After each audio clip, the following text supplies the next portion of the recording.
Non, ce n'est pas un canular. VNF, Voies navigables de France, va participer activement aux Jeux Olympiques de Paris 2024. Il faut de suite préciser que ce ne sont pas ces dirigeants qui participeront aux épreuves, mais ces bateaux qui seront réquisitionnés pour l'occasion, notamment pour le défilé grandiose qui se déroulera sur la Seine pour l'ouverture des Jeux. À l'heure où la communication et le faire savoir passent avant le savoir-faire, la participation aux Jeux de VNF, organisme pourtant décrié en tant que gestionnaire du réseau fluvial, n'étonnera finalement personne. VNF n'ayant pas communiqué sur les dépenses que cela va engendrer sur son budget, on peut se demander si l'augmentation de la vignette Plaisance 2024 ne tombe pas comme du pain béni pour aider à la couverture de celle-ci. Donc, comme plusieurs médias l'ont rapporté, la vedette de VNF, le Rhône, est partie de Lyon le 17 janvier en direction de Paris, en remontant la Saône puis les canaux. Elle est d'ailleurs sur le canal de Champagne à Bourgogne au moment de la sortie de cette vidéo. Nous n'irons pas jusqu'à être mauvaise langue en se demandant si tous les bateaux de VNF présents à Paris ne manqueront pas pour l'entretien des canaux et rivières durant la saison de navigation. Mais, soyons positifs, et voyons ce voyage comme une expérience. Imaginons qu'un ministre des Sports ait l'idée d'imaginer des jeux fluviaux, avec des épreuves au programme, et que pourraient tester les bateaux de VNF en voyage vers la capitale. Il pourrait y avoir épreuve numéro 1, traversée de plantes aquatiques.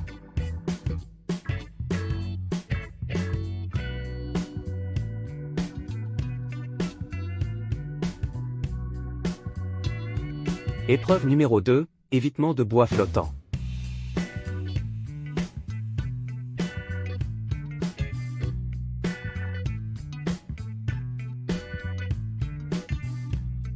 Épreuve numéro 3, amarrage dans une écluse sans bollard.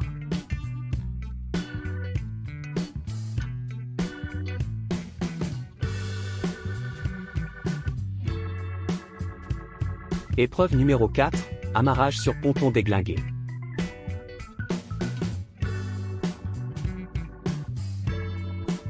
Épreuve numéro 5, se frayer un chemin dans la végétation.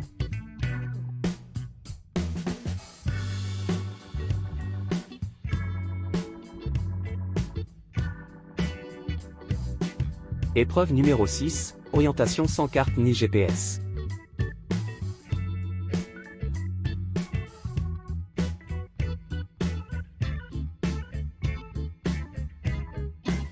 Enfin, épreuve finale pour départager les gagnants, rentrer à son port d'attache quand les canaux sont fermés.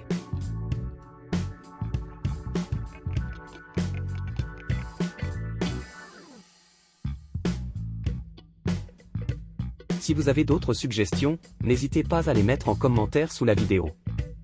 En conclusion, on ne pourra qu'espérer que les équipages des bateaux, comme celui du bateau Le Rhône, auront alerté les dirigeants de VNF sur les réalités de l'état du réseau à petit gabarit. À moins que toutes les personnes concernées chez VNF, dirigeants en particulier, ne se contentent de conserver que le souvenir de leur participation au grand show sur la Seine. Et vous, qu'en pensez-vous ?